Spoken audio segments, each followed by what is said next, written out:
తోనే అంతవరకే. ఇకపైన ఇంకో ఆడపిల్ల వస్తే మీరే అసలు రానివ్వదు కదా. ఫస్ట్ ఆఫ్ ఆల్ పెళ్లి అనే మాటే ఉండదు.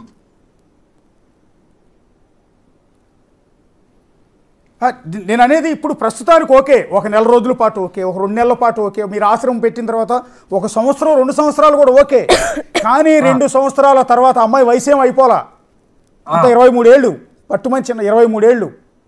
అవును, ఇంకో 2-3 ఏళ్ల తర్వాత ఆ పిల్లకి నేను ఆడపిల్లను అన్న సంగతి నాకు కూడా 27 ఇయర్స్. నేనేం పెద్ద 40, 50, 60, 70 లేదు, జస్ట్ 27. కాదమ్మా, నేను అనేది ఏంటంటే ఒక 4 రోజుల తర్వాత ఆ పాప రియలైజ్ అవ్వచ్చు కదా. రియలైజెన్స్ మీన్స్ నేను ఏంటంటే నేను ఒక ఆడపిల్లని, నాకు కూడా ఒక ఫిజికల్ నీడ్ కావాలి, నేను కూడా పిల్లల్ని కనాలి అని అనిపించవచ్చు కదా. ఆల్రెడీ చెప్పింది కదా, అలాంటి ఫీలింగ్స్ ఏమి ఉండయి, వాటిని కూడా నేను కట్టుదిట్టంగా చేస్తాను. చంపుకుని ఆమెతో హ్యాపీగా ఉండాలని సిద్ధపడ్డాకే మేము పెళ్లి చేసుకున్నాం. నా మనసు ఎప్పటికీ మారదు, నేను ఎప్పుడు ఆమెతోనే ఉంటాను. మరి దీన్ని మీరు లీగలైజ్ చేసే ప్రయత్నం ఏమైనా చేస్తారమ్మా? నేను అనేది ఏంటంటే ఇప్పుడు మీరు ప్రకృతి విరుద్ధంగా మీరిద్దరు పెళ్లి చేసుకున్నాం అంటున్నారు. సరే ఓకే, అమ్మాయి మేజర్ కాబట్టి అమ్మాయి ఇష్టం. మా వర్షన్లో మేము హ్యాపీగా ఉన్నాము, హ్యాపీ అంతా కరెక్టే ఉంది. నేను నేను చెప్తున్నా కదా, నువ్వు ఇంటర్వ్యూ అయిపోయిన తర్వాత వచ్చేసాయి, నువ్వు నాకు కాల్ చేయి, నువ్వు ఎక్కడ ఉండాలి ఏందనే నేను చెప్తాను. అంటే మీ మీద పోలీసు కిడ్నాప్ కేసు పెట్టే అవకాశం ఉంటుంది కదమ్మా, ఇంకొక ఆడబిడ్డను మీరు ఎత్తుకుపోయారని. ఎందుకంటే లీగల్ కాదు కదా, ఇది లీగల్ కాదు కదా. అంటే నేను వాళ్ళ వైపు నుంచి అడుగుతున్నా, నా సొంతది కాదమ్మా, నా సొంతది కాదు, నేను వాళ్ళ వైపు నుంచి అడుగుతున్నా. అంటే కిడ్నాప్ చేయాలి అంటే కిడ్నాప్ చేసినా కానీ ఒకేలే మీడియాకి ఇంత బహిరంగంగా వచ్చి చెప్పుకోం కదా. నన్నేం కిడ్నాప్ చేయదని నేను చెప్తున్నా కదా, నన్నే కిడ్నాప్ చేసాను పెట్టారు కదా. మీ ఇద్దరి కలయిక చట్టబద్ధం కాదు అంటే ఇష్టపడ్డాం కదా, మా మనసులు కలిసాయి కదా. ఇంకా వేరే అబ్బాయిని చేసుకోను, వేరే అతన్ని చూడను, నాకు ఈమె కావాలి అంటే ఏం చేస్తారు? ఈమె లేకపోతే నేను చచ్చిపోతాను అంటే ఒక ప్రాణం తీసేస్తారా చట్టం? అంటే అఘోరి అమ్మ, నేను అనే మాట్లాడతాం మీకు బాగా అర్థమై ఉంటుంది, ఎందుకంటే మీకు అన్నీ బాగా తెలుసు, నాకన్నా బాగా తెలుసు. మిమ్మల్ని సూటిగా అడుగుతున్నాను. నేను కూడా 23 ఏళ్ల వయసు ఉన్నప్పుడు పెళ్ళే చేసుకోవద్దు అనుకున్నా. పెళ్ళొద్దు, ఆ జన్మ బ్రహ్మచారిగా ఉండిపోదాం, హ్యాపీ ఉంటుంది, సంతోషం ఉంటుందని అనుకున్నా. కానీ 28వ ఏళ్ళు వచ్చేటప్పటికి పెళ్లి చేసుకుని ఈరోజు నాకు 2 పిల్లలు, నా అంత కొడుకున్నాడు అప్పుడే. అంటే బాహుబంధాల నుంచి నేను తప్పించుకోలేకపోయాను. నేను ఇక్కడ ఆ అమ్మాయికి నా దగ్గరికి వచ్చిన తర్వాత కామాన్ని మొత్తము ఆపేస్తాను, అమ్మాయికి కామం కూడా రాదు, ఓకేనా? అది నాకు తెలుసు ఎలా చేయాలో, అది మాకు సాధ్యమే కాబట్టి ఆ కామం అనేది రాకుండా నేను చూసుకుంటాను, ఓకేనా? అదే మీకు అందరికి ఇబ్బంది అయితే దాన్ని నేను ఆపడానికి కూడా సిద్ధంగా ఉన్నాను. ఆల్రెడీ ఎంతో మంది ఉన్నారు కదా. కానీ మీకు కొన్ని ఫిజికల్ నీడ్స్ ఉన్నట్టు ఉన్నాయి కదా. నాకేం ఉండదు. అంటే ఒక వీడియో చూశాను అమ్మ, మీరు నొచ్చుకోనంటే మిమ్మల్ని సూటిగా చాలా మందికి వస్తున్న డౌట్ మిమ్మల్ని అడుగుతున్నాను ఇక్కడ. ఒక వీడియో చూశాను, ఎందుకు నాకు ఇబ్బంది అనిపించింది, చాలా ఇబ్బంది అనిపించింది. అందులో ఆ సోఫాలో ఎవరో కుర్రాడు విష్ణు అనుకుంటా పడుకునుంటే మీరు అతని మీద అది కామెడీగా రీల్ తీసింది, మా చిన్న రీల్ తీసింది యాంకర్ ఉన్నప్పుడు. ఓకే, అది వాళ్ళ ఛానల్లో పోస్ట్ చేయడానికి తీసింది. అక్కడ ఏం జరిగిందంటే నేను ఆయన తలకాయని పట్టుకున్నా, ఆయన ఇలా తిరిగిన తర్వాత ఆ వీడియోలో వచ్చింది, దాన్నే కట్ చేసుకొని పెట్టారు. వెనక వీడియో ఎందుకు పెట్టలేదు? ఆ కామెడీ చేసిన వీడియో ఎందుకు పెట్టలేదు? ఓన్లీ మీద పడే వీడియోని ఎందుకు పెట్టిండు? ప్లస్ మా మమ్మీ మా డాడీ బెడ్ పైనే ఉన్నారు. ఓకే, పక్కనే ఉన్నారు. మీరే వీడియో తీశారా? కనిపిస్తున్నారు కదా. ఇప్పుడు ఆ వీడియో మీరే తీశారా? నేనే రీల్ లాగా తీశారా? ఓకే, అంటే బేసిక్ గా ముందుది వెనకది వేయట్లేదు, మధ్యలో బిట్టే వేస్తున్నారు. ఎందుకు అలా? అఘోరి అమ్మ, ఆ వీడియో చూసిన తర్వాత చాలా మందిలో మీరంటే కొద్దిగా వ్యతిరేక భావన పెరిగింది, ఇన్క్లూడింగ్ మీ. ఎందుకంటే ఆ వీడియో చూడగానే ఏంటంటే కొంచెం వికృతంగా అనిపించింది, అంటే అసహజంగా వికృతంగా. నేను ఒకటే చెప్తున్నా, ఓకేనా? ప్రజలు ఏమనుకున్నా పర్లేదు, సొసైటీ ఏమనుకున్నా పర్లేదు, ద లైఫ్ లీడ్ చేసేది మేమిద్దరం. మేము ఎలా ఉంటాము అనేది మాకు తెలుసు, ఓకేనా?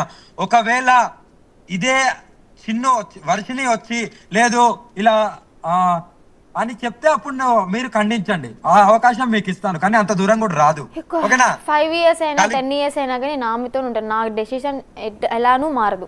అంటే ఇప్పుడు ఆ తల్లి కన్నీళ్లు చూసిన తర్వాత, అంటే వర్షిని తల్లి పడిన బాధ కన్నీళ్లు చూసిన తర్వాత మీ మనసు కరగలేదా?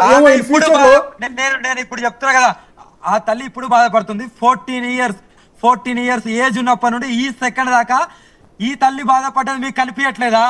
నేను అడుగుతున్నా. అదే నేను కూడా అడుగుతుంది. ఇప్పుడు మా నాన్న ఏడుస్తున్నా, మా అమ్మ ఏడుస్తున్నా, మీకు అర్థమవుతుంది. మైనర్ నుంచి మేజర్ కూడా కాదు, నేను మైనర్ నుంచి మేజర్ అయ్యేంత వరకు నేను భరించిన బాధ మీకెందుకు అర్థం కావట్లేదు? విష్ణు వల్ల ఎన్ని దెబ్బలు తిన్నాను, అసలు ఆయన వల్ల ఎంత సఫర్ అయ్యాను అని మీరెందుకు అర్థం చేసుకోవట్లేదు? మా అమ్మ నాన్నే చూస్తున్నారు. ఆడపిల్లలు కానీ ఓకే కని పెంచిన పేరెంట్స్ కాబట్టి వాళ్ళని మెయిన్గా చూస్తున్నారు. మరి నా బాధ కూడా అర్థం చేసుకోవాలి కదా. చిన్నప్పటి నుంచి నేను కష్టపడుతూనే వచ్చాను, కష్టపడుతూ సంపాదించాను. నేను కష్టపడిన సొమ్ము మా నాన్న వాళ్ళు తిన్నారు. వాళ్ళకి నేను పెట్టాలి, నేను పెట్టను అని చెప్పి అనట్లేదు. నేను సంపాదిస్తే కానీ తినని పరిస్థితుల్లో ఉన్నారు వాళ్ళప్పుడు. నేను అన్నయ్య కూడా పనిచేసేవాడు కాదు. అంటే నేనేమంటానంటే రేపొద్దున మీకు సమాజం నుంచి యాక్సెప్టెన్సీ రాకపోవచ్చు. మీ అసహజ కలయిక ఏదైతే ఉందో దీన్ని సమాజం ఓకే చేయకపోవచ్చు. కాదు కాదు చట్ట ప్రకారం కాదమ్మా, చట్ట ప్రకారం మా గురించి మీకు ఎందుకు కాదమ్మా, చట్ట ప్రకారం మీకు సపోర్ట్ ఉండకపోవచ్చు. ఈ తరుణంలో ఆ అమ్మా నాన్న బాధ చూసి మీ మనసు కరిగిపోయి రేపొద్దున పిల్లలు పంపించేయచ్చేమో. సపోర్ట్ అనేది తెలంగాణ ఆంధ్రలో కాదు, అక్కడ కాదు మేము ఉండేది. మేము ఎక్కడికి వెళ్తామో అక్కడనే ఉంటాం, అక్కడ అందరి సపోర్ట్ ఉంటుంది. మా ప్రణాళిక మేము చూసుకుంటాం. దీంట్లో ఎవరు ఇన్వాల్వ్ అవ్వాల్సిన అవసరం లేదు. ఎవరైనా ఇన్వాల్వ్ అయినా నేను ఊరుకునేది లేదు.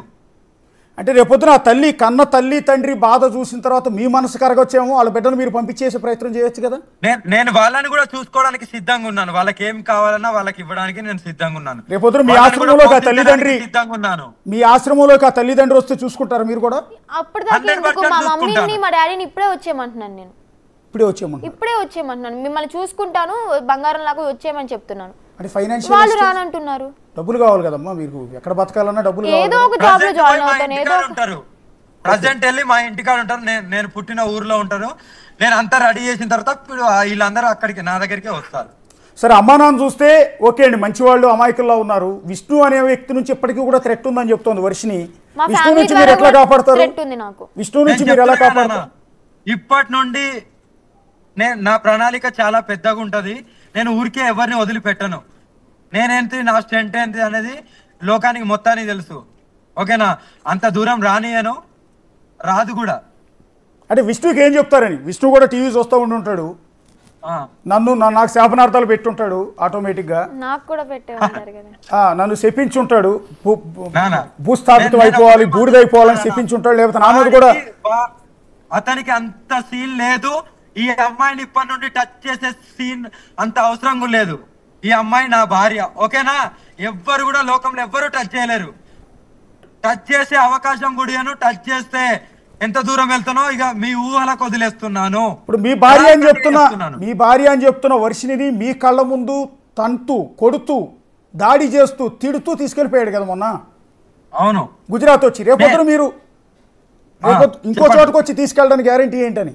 ఇంకో చోటుకి వచ్చి తీసుకెళ్లే అంత సీన్ లేదు. అక్కడికి రావడానికే గజ వనకాలి. ఓకేనా? ఇంత బహిరంగంగా మేము ఇద్దరం ఇష్టపడ్డాము, తన వల్ల థ్రెట్ ఉంది అంటే అయినా కానీ మమ్మల్ని విడగొడటానికి నన్ను కొట్టడానికి వస్తాడా?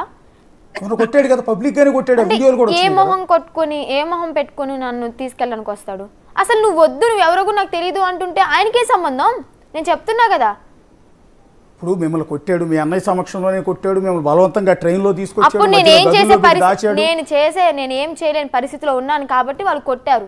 మా అన్నయ్య కూడా అతని మాటలు వింటున్నాడు కాబట్టి చూస్తూ ఉన్నాడు. సరే, ఇప్పుడు కూడా అమ్మా నాన్న మీ అన్నయ్య వస్తున్నారు, హైదరాబాద్ బయలుదేరారు. చూసారు ఇందాక విజువల్ చూపించాం కదా, మా సాయిత్య అక్కడ ఉంది ఇంటి దగ్గర. అక్కడ నుంచి వాళ్ళు బయలుదేరారు. నేను వెళ్ళిపోతాను కదా లైవ్ అయిపోగానే కదా. మరి రేపొద్దు నువ్వు వెళ్ళిపోయావు, మీ అమ్మ నాన్నకి ఏమైనా జరిగితే ఏమంటానంటే జరగదు, తట్టుకోలేరు కదా వాళ్ళు. వాళ్ళకేం జరగదండి, నేను చెప్తున్నా కదా, వాళ్ళకేం జరగదు. ఆల్రెడీ మీ నాన్న హెల్త్ బాగాలేదు కదా పాపం. ఆయన ఆల్రెడీ పెరాలసిస్ స్ట్రోక్ ఏదో వచ్చింది, బెయిన్ స్ట్రోక్ వచ్చింది అంటే ఇప్పుడు కూడా మాట్లాడలేకపోతున్నాడు పాపం. మొన్న కూడా మాట్లాడినప్పుడు డాడీ అంటే బాగుంది దగ్గర నుంచి డాడీ వాయిస్ అంతే కాదు. ఒక మాట చిన్న, మేమంతా దుర్మార్గులం కాదు.